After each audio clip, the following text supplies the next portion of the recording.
неговия център. И този хор всъщност представлява, това е между Орион и Сириус, центъра на този зимен шестоъгълник.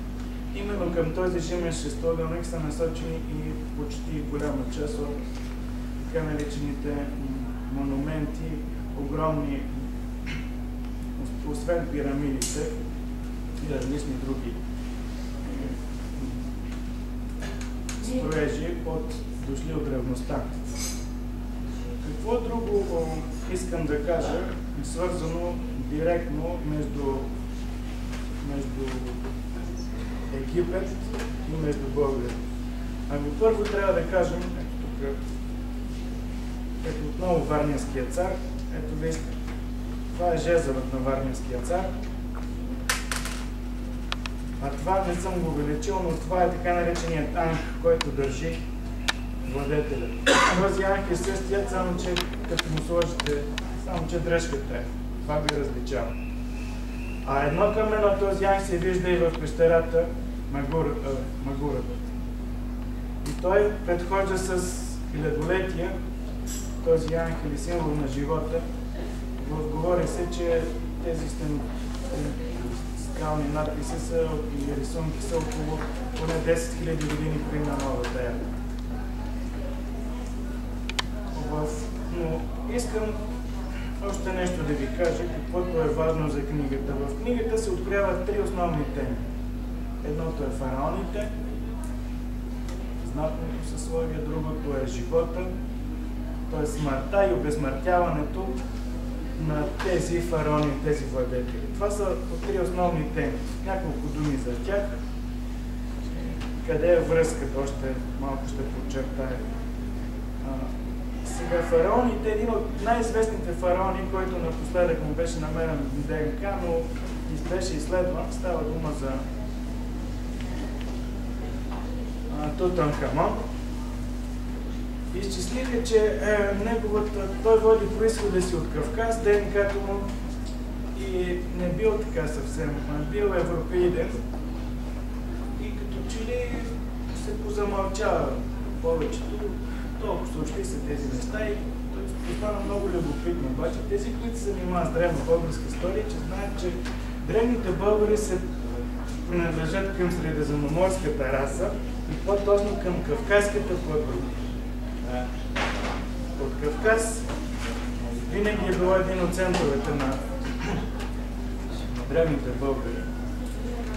И там, за съжаление, в северната част на Черно море, и там се намират едни пирамиди, които, за съжаление, край Севастопол са заляти от вода и е секретна база на Русия и там нямат достъп. И те все още остават, така да се каже, затрупани от вода и скрити за човечеството. Но има данни, че точно оттам са дошли така наречените строители на египетските пирамиди, наричани в Джафар тарихи агачири.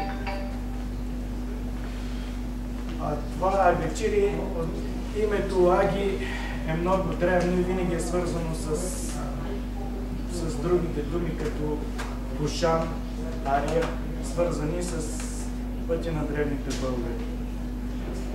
И всъщност, на практика, гените на Тутанхамон показват, че той има връзка точно с тази част, откъдето тръгват тук към нашите земи и българите на Аспарух.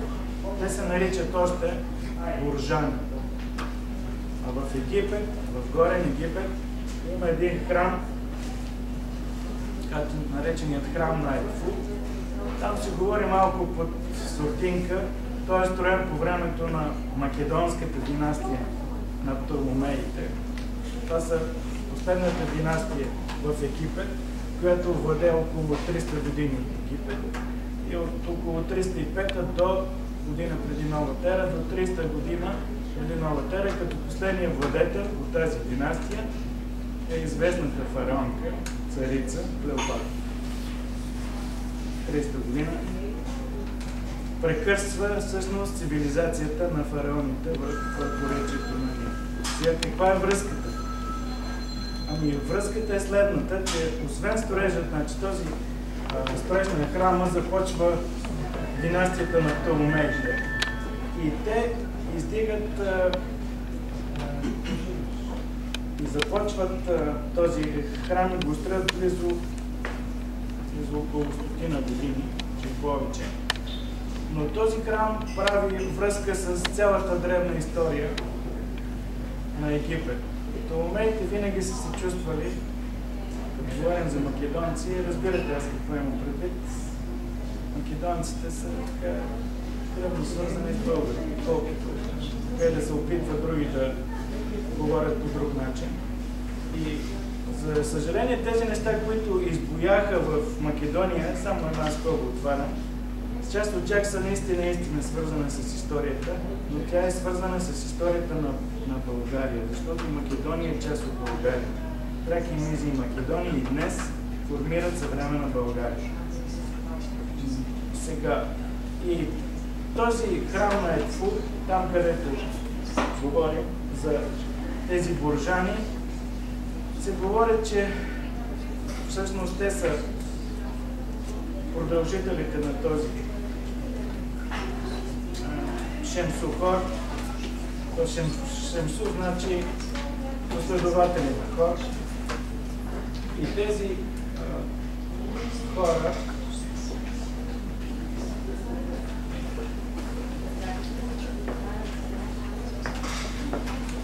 когато говорим за връзката с македонската династия, трябва да кажем нещо много ясно. По тяхно време столица на Египет е Александрия. Александрия е едно особено място, където се дава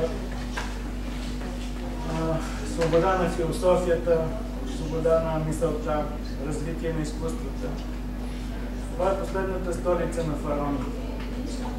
И от тази Александрия, после, към нашите земи ще тръгне така нареченото арианство. Какво е това арианство? Наричат го култ, наричат го ерес и то е всъщност с противовес с това, което се опитва да наложи Римската империя. Римската империя се опитва да запази своето статут. За тях хора има господари, има и роби. Това арианство, което тръгва от презвита Хари, от тази Александрийска църква и се налага по нашите земи, е всъщност борба за равенство и братство между хората. За равенство и братство между мъжа и жената. Те считат, че така нареченото триединство между Отца и Сина и Светия Дух, става дума за арианите, не може да говорим, а трябва да възприемаме Бог Син, така нареченият Христос, като по-късно явление и като обожествен. Сега, къде е връзката с нашите земи? Тук има една карта от 1585 година.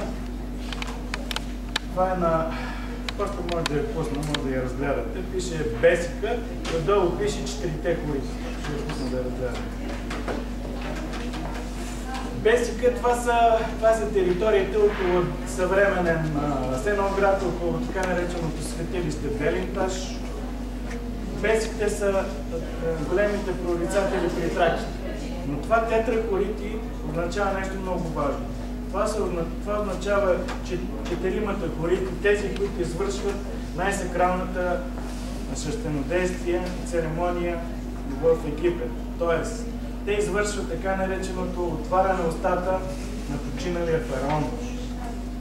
И какво правят? С едно метеоритно желязо, те всъщност изпълняват такъв ритуал, с който обезсмъртяват починалия фараон, който докато е жив е Хор, когато почине става Озирис, а когато се възнесе на небето, се превръща в звездата Орион. И това всъщност е, ето в Египет виждате, Отца и Сина и Светия Дух. Но ето тези беси, виждате, участват в тази церемония и те най-големите, великите жреци в древността. По-късно, по нашите земи, този факт ще бъде свързан с така нареченото арианство. Именно Напомням още веднъж, че светилището на бесите, след като е погубено царството на фараоните, 30-та година със смъртта на Клеопатра, 29-28 година преди новата ера, се посяга на светилището на бесите от римските империи. Виждате каква връзка. Непрекъснато има движение на хора и ценности между Тракия и между Египет. И не случайно голяма част от фараоните са се опитвали или са се прекланяли, са правили посвещенски пътувания, поклоннически пътувания на север, т.е. към днешните наши земи на Тракия. И това арианство по нашите земи, казах и то е уникално и днес всъщност то е истинското християнство. Интересно е, че по-късно, там където това става дума за едни огромни територии, става дума и за част от не само от Балканите, става дума и за Мала Азия, става дума и за Палестина, там където има компактни маси от българи.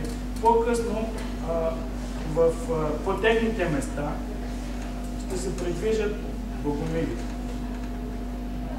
И това говори накратко следното, че самото права връзка между арианството и богомилството. Богомилството е всъщност едно духовно учение, което просвещава, което отваря умовете на хората, и то е от българи за българи. Те следват същите стъпки, където следват така наречените визии, готи, защото везите са известни като от гръците са наречени веси или визии. А готите или гетите по нашите земи са всъщност те винаги вървят в една общност и тяхното движение е свързано, първо казах, с арианството. На визоготите един така наречен, сигурно сте чували от историята за цар Аларих. Той е в 371 година роден, 391 година е вече провъзгласен за цар на визиготи. И тези визиготи 401 година тръгват за Рим да воюват с него, превземат по 410 година, създават едно от своите царства, техните царства като Тулуза се нарича. Сещате се къде, стига до Атлантическия океан. По-късно по тези стъпки, казах, вървят богомилите. Те отиват не само към Европа, отиват и към Мала Азия и други страни. Мала Азия ви посоча едно характерно място. Планината Булгар-Дака. Тоест българската планина. С тези, така, мога да говоря още много, но все пак имам ограничено време. Искам да, ако имате някакви въпроси, тук има мои колеги, те също може да допълнят тази картина, която се опитах пред вас да направя връзката между Египет и Тракия. Тя е безспорна. Стига дали искаме да я видим. Тя има, просто дали ще успеем да я видим. Някой път просто не ни достига нещо. Но за съжаление, тези знания остават все още малко скрити, казах и в момента. При нас няма официално държавен институт, който се занимава с тази древност. В момента Института по история се занимава с средновековна история. И всички тези неща на моите колеги, които са в залата и други, това са всъщност опити на изследователи отделни групи, а нямаме държавна политика в тази област. Благодаря за вниманието.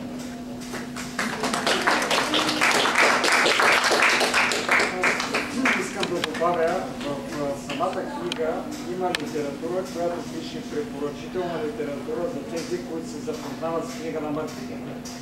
Тук ще видите една мозайка от имена. Държа да ги спомена. Значи Чавдар Бонев, горещо ви го препоръчвам, той направи една сериозна трактовка за праславянските племена. Стефан Симеонов, Египет, ключ към тракийската култура. Значи този наш млад автор за пръв път показа връзката от Тракия, от Египет към Тракия. А преди